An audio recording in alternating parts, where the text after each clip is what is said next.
C'est le vitrail du diocèse. Tout en haut, dans le quadrilobe, vous avez Saint-Jean-des-Vignes à Soissons. En haut, à gauche, vous avez une tour de la cathédrale de Laon. Vous voyez qu'il y a une tête de bovin. Vous savez pourquoi il y a des bœufs sur les tours de la cathédrale de Laon? C'est parce que Laon étant bâti sur un plateau, il a fallu monter les matériaux, et ce sont les bœufs qui ont monté les matériaux. Et les bourgeois de Laon, en remerciement, ont mis des bœufs sur les tours de leur cathédrale. En dessous, vous avez un bûcheron avec sa hache, parce qu'il y a pas mal de forêts dans la région. En dessous encore, vous voyez un employé avec sa quenouille. Nous sommes dans le nord du département, là où il y avait beaucoup de filatures, de tissages qui ont fait pas mal qui ont fermé et qui ont fait pas mal de chômage. Et tout en bas, vous avez l'hôtel de ville de Saint-Quentin. Et au-dessus de l'hôtel de ville de Saint-Quentin, vous avez le blason d'un évêque de Laon avec sa crosse.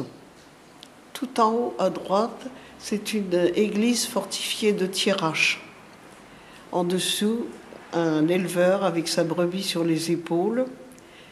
Vous avez une tête de bœuf puisqu'il y a pas mal de pâturage dans la région. En dessous, un cultivateur qui offre ses gerbes de blé. Un vigneron qui offre ses grappes de raisin. On n'est pas loin de Reims.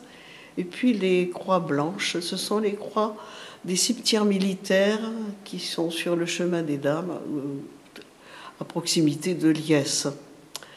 En bas à gauche, vous voyez un personnage qui a les mains jointes. C'est le père Thomas, qui était le recteur de la basilique de Liesse quand on a refait les vitraux. Au-dessus, le maître verrier, maître des pierres. À côté, M. Pichelin, qui était le maire de Liesse à l'époque. Et tout à fait à droite, M. Gigot, l'architecte des monuments historiques. Et le blason en bas à droite, c'est le blason de M. de Franqueville, qui habite à Goudelancourt-les-Berrieux, et qui est marié avec une des filles du maréchal Leclerc, Bénédicte de Haute-Cloque. Et vous avez là, tout en bas à droite, la signature du maître verrier, maître des pierres, Atelier Durand, 1980.